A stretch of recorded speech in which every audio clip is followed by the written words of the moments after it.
Доброго дня. До слова запрошується речник адміністрації президента. Good afternoon. And now the floor is given to Presidential Administration spokesman on ATO-related issues, Colonel Andriy Lysenko. Good afternoon, dear colleagues.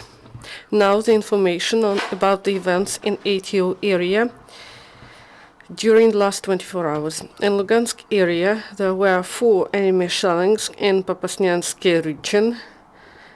They were delivered during dark hours too, with the use of mortars. Donetsk area.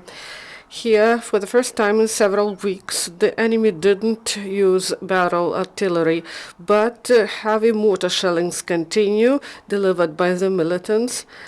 And yesterday, these shellings were in Troitske, Novoselivska Druga, and Avdiivka. After 5 p.m., the enemy opened fire in the region of Avdiivka production area.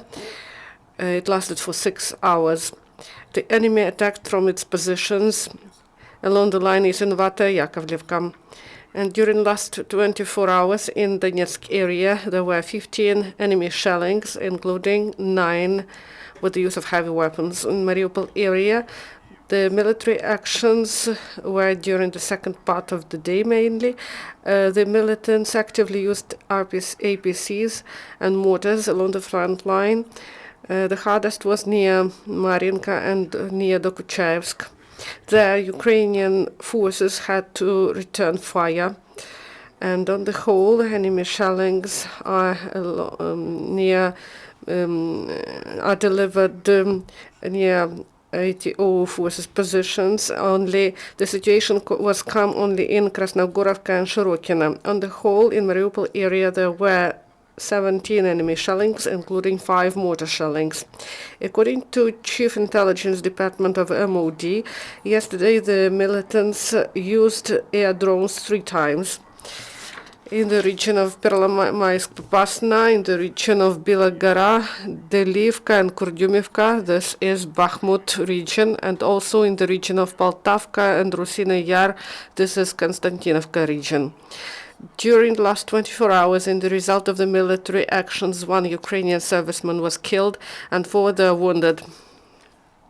Yesterday, near occupied Fashivka village, that is in Luganshina, there were traffic accident, KAMAZ car that transferred the militants from so-called 7th Detached Motorized Brigade of the enemy. As in the result, 6 Russian officers died and 15 occupants were wounded. And it was identified that these people were heading to the firing ground to have some training.